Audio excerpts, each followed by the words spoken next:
It's 5 p.m. here in Seoul. Thanks for tuning in to Arirang News. I'm Devin Whiting. We start with the coronavirus situation in South Korea. There's been a significant increase in daily cases in the past week or so. That's prompted the authorities to extend the current level of distancing measures overall. But additionally, bars and clubs will have to close up for the next 3 weeks. Kim Do-yeon has the details. South Korea reported 671 new cases of COVID-19 on Friday, of which 644 were local transmissions. This is a slight drop from 700 cases a day before, but the general trend recently has been upward. The average daily caseload for the past week has been at 555, which could be a sign of the beginning of a fourth wave. The R number has surpassed 1, hinting that the wave will continue to grow. The current numbers show that the fourth wave has the potential to be much bigger than the third wave. With around 700 new cases, health authorities are worried that the doubling effect could mean that new cases next week could top 1,000 per day. An epidemiologist failed to find transmission route in 27.5% of cases last week, compared to around 13% when the third wave started in November. Despite those worries, for now, the government has decided to keep the social distancing levels nationwide at the same level for another 3 weeks starting next Monday. Currently, the capital region and the city of Busan have a distancing level of 2, and the rest of the country is at level 1.5, but there are some adjustments to the distancing measures. Nightlife venues in the capital region and Busan will be closed as according to social distancing level 2. Singing rooms, gyms, restaurants and cafes will operate as things are now, but the allowed hours could be shortened to 9 p.m. at any time necessary. Nightlife venues in areas with level 2 distancing, however, have some chance of operating again. Local health authorities will assess the situation and could give these businesses permission to operate until 10 p.m. as long as they follow strict distancing measures. In addition, from April 12th, anyone not wearing masks indoors could now face fines of up to 100,000 won, roughly $90. Kim Do-yeon, Arirang News. In other news, the South Korean ship seized by Iran 3 months ago has been let go, along with its captain. Sources say its release in part was secured by active dialogue with Iran about ways to release Iran's assets frozen in South Korea under U.S. sanctions. Yoon Jung-min reports. The South Korean oil tanker Hangukhemi and its captain, detained in Iran for 3 months, have been released.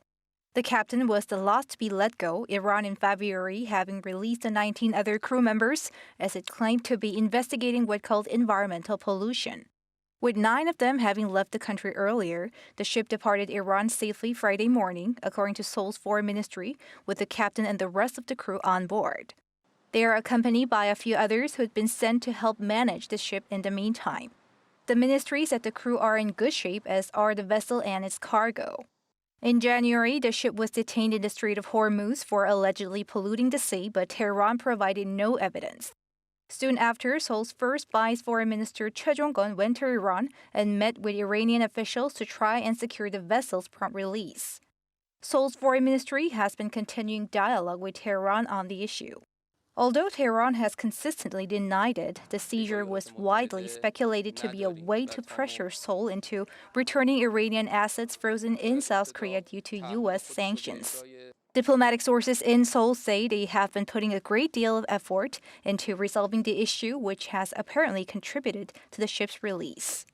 The Korean government has been consulting with the U.S. on using part of the Iranian assets it's holding to pay Iran's UN contributions or return them by using the Swiss humanitarian trade arrangement. It has been also seeking to expand humanitarian trade with Tehran, partially allowed under the sanctions.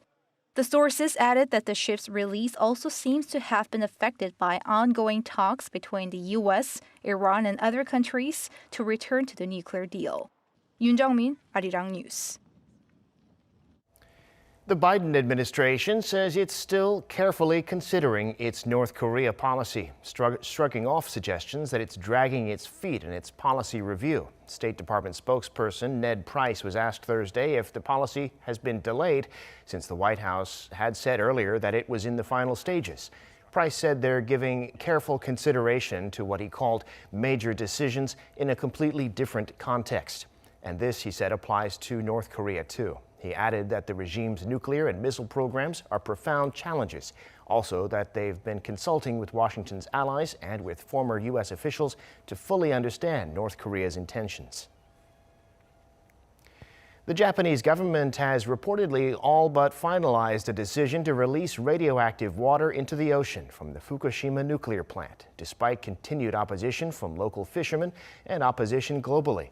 Kyodo News reported Friday, citing sources with knowledge of the matter, that the government will make the plan official at a meeting of related officials as soon as next Tuesday. Under the plan, the contaminated water would be released gradually into the ocean after diluting it enough to be harmless to the human body. A huge amount of contaminated water has been building up at the site of the Fukushima nuclear plant, stored in giant tanks since the earthquake and tsunami in 2011.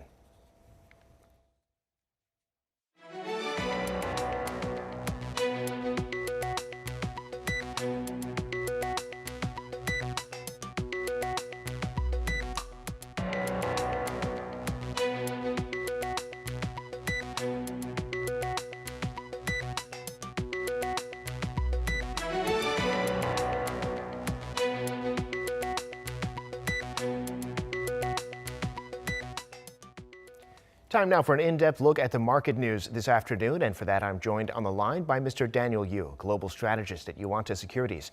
Mr. Yu, thank you for making time today. Good afternoon. Well, let's start with some news in the U.S. The Biden administration's decided to blacklist 7 Chinese companies in the supercomputing industry, citing national security reasons. So it seems like the pressure on China started under the Trump administration is not going to let up. So tell us about this latest move and what impact tensions with China will have on the global markets. Yes, as you said, the U.S. added 7 China supercomputer entities to its economic blacklist. China is using supercomputers to speed up the development of hypersonic missiles, and the U.S. is in a global arms race with China and Russia to build the most advanced hypersonic missiles. The Biden administration is taking steps to undermine China's effort to build the world's fastest supercomputer necessary for the development of advanced weapons, including the nuclear weapons and hypersonic missiles. 7 Chinese firms and the government labs were placed under export control by Biden administration on Thursday due to the ties to the China's government, and it seems to be threatening the national security concerns for U.S. This means that they will not be able to use technology that originated in the U.S. without a Commerce Department license. President Biden has made clearly that China, the U.S. and China is competing on the various research and development in a lot of industries, including technology and infrastructure. And in his speech of $2 trillion plus infrastructure proposal on Thursday, Biden warned that China is racing ahead of the U.S. And it seems that continuation of the competition between U.S. and China continues, as we know that the level of the investment made for the supercomputer is much greater for China than U.S. In the recent few years. Now, turning to the markets, stocks in New York closed higher overnight, and yet another new high for the S&P, lifted by big tech and a gain of 1% on the NASDAQ. What's the story in the global markets? Yes, the Dow Jones added about 0.2%, but the level of rise for the NASDAQ and S&P were much higher, particularly for the NASDAQ. S&P 500 gained about 0.4%, and the tech-heavy NASDAQ outperformed most of the indices, surging by about 1% plus. Clearly, the weakening of the U.S. interest rate, the 10-year government bond rates, has actually stabilized because the news that the weekly jobless claims came in worse than expected, which means that the prospect of the reopening of the economy seems to be a bit of a concern. And clearly that means that the Fed will continue to provide ample liquidity to the system, and that the interest rate will remain quite low. Right now it is running at around 1.66% for the 10 years government bond rate. And if the continued liquidity in the market continues, then the level of the interest for the Nasdaq would continue, given the fact that the Nasdaq shows a very strong growth of the sales and the strong growth of the return on equities, and clearly much higher than the interest rate environment right now. So having said that, we think that the U.S. market has turned for better as the Goldilocks period continues for the U.S. equity market. And the indices were up across the board pretty much in Europe and the U.S., but here in Korea today, the markets were mixed. A gain for tech shares on the KOSDAQ, but the broader Kospi a little lower. Tell us about the local markets. Right. As you said, the Kospi actually closed down by 0.36%, while the KOSDAQ was up by about 0.75%. The reason that market was down is because of the heavy selling occur for Samsung Electronics and SK Hynix. We don't know the main reason for this, but in any case, if you look at the foreign investors, net sold about 324 billion of the Korean equities, and the Institution of Korea sold about 411.2 billion, while the retail investors, the only one that buying of about 726 billion. It seems that continuation of the liquidity issues in regards to foreigners selling, institutional selling, while the local investors buying is affecting the equity market. However, though, the Korean equity market continues to be one of the better performing market amongst all the other countries. And if you look at the economic data, the South Korea's current account surplus is widened in February as export rose significantly by 9.5% year on year in February. And it is fourth consecutive month of gains, and also import gain by about 13.9%. So clearly, continuation improvement in economic conditions for Korea is happening, but it seems that the foreign net selling and institutional net selling is affecting the liquidity condition of the equity market, and it seems to be kind of timid for now. However, though, given the fact that the earnings growth rate will be very strong for Korea in terms of Kospi as well as KOSDAQ, we think that the overall conditions should get better as the Korean won stabilizes, and the net buying of the foreign investors would probably come back, which we have seen in the last few weeks. Well, we've got about a minute left, so Mr. Yu, I'd like to look at oil prices for a minute. They're down apparently on a rise in fuel inventories. Gold, though, rising so far this month. Tell us about these two commodities and your outlook for them. Right. I think the gold would probably stay reasonably at around 17.55 ounce level, which is right now, given the fact that continuous liquidity conditions is ample for global market, and therefore the gold should be remaining quite reasonably okay, despite the Bitcoin attractiveness. As for the oil prices, however, though, it should be in a box range. Right now it's trading at a 59.24 barrels. And because the reason for that is because you are seeing quite significant increase by about 4 million barrels in the wake of gasoline stocks for U.S. And we think that the supply and demand side wise, we don't think that there will be any pressure for the prices to go up even further from the current level. The range should be anywhere between $55 to $65 per barrel over the next 1 year. Got it. All right, Mr. Yu, we'll have to leave it there for today. Thanks so much for sharing your insights with us, and have a great weekend. Thank you very much. You too. South Korea today unveiled a prototype of its first homegrown fighter jet, the KF-21. At the rollout ceremony, President Moon Jae-in announced plans to deploy 120 of them by 2032 and said the country's goal is to become number 7 in the aviation industry. Kim Min-ji reports. South Korea plans to deploy 120 homegrown fighter jets by the year 2032. President Moon Jae-in announced the goal Friday during a rollout ceremony for a prototype of its first indigenous fighter jet, the KF-21.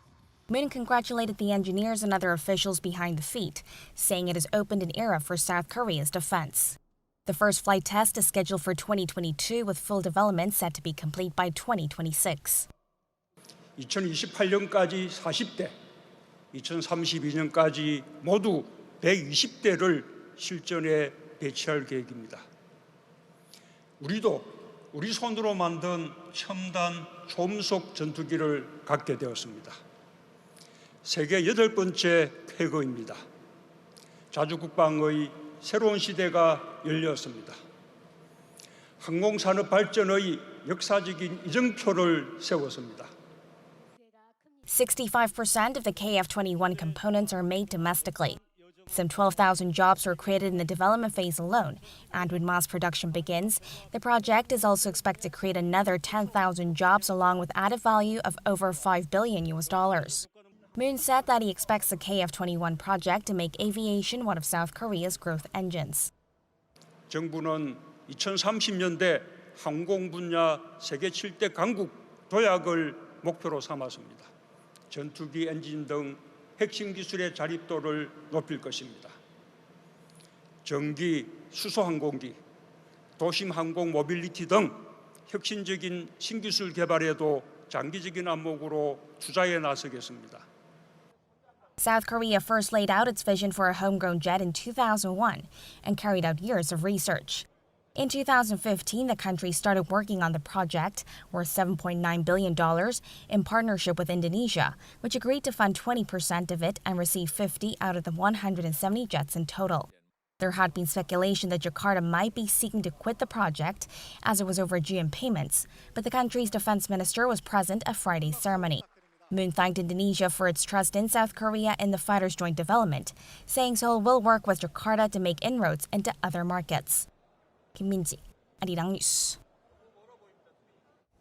And that brings us to the end of this newscast. Thank you for watching. More live news coming your way at 7 p.m. Korea time.